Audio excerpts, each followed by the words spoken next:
ហាលក្តៅមិនត្អូញរញរាឆានទាំងការពី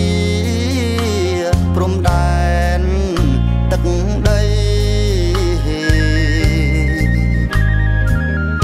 មិនខ្លាចនឿយហត់មិនថាយប់ថ្ងៃ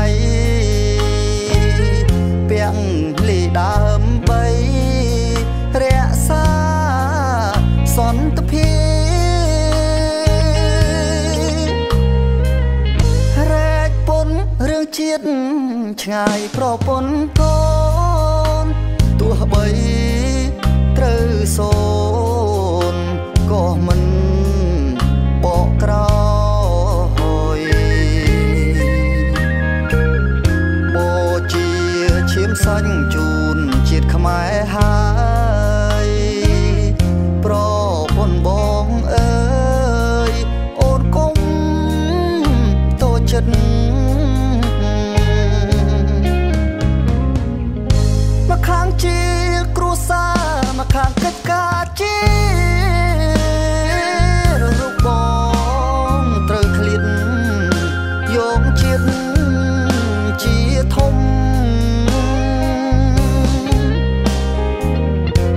ជួនយប់អាត្រៀតឲ្យអូនបារម្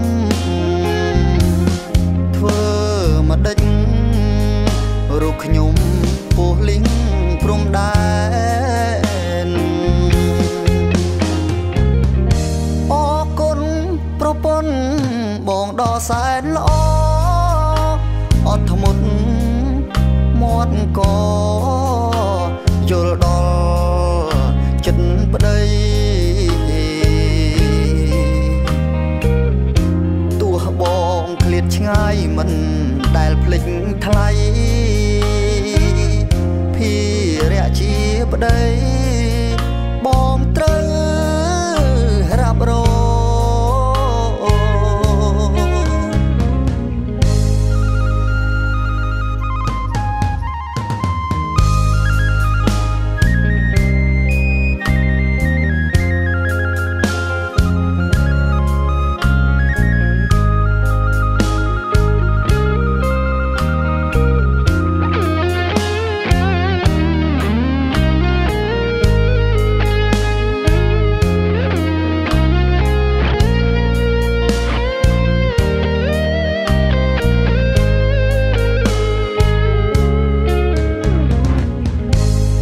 ងជាគ្រួសារមកខាងកិច្ចការជារូបបងត្រូវឃ្លាតយកជាតិជាធំជួនយប់អាត្រៀតឲ្យអូនបារម្ភធ្វើមកដេចរូបខ្ញុំពោះលីងព្រំដែនអរគុណប្រពន្ធបងដ៏សែនល្អអត់ធ្មត់មាត់ក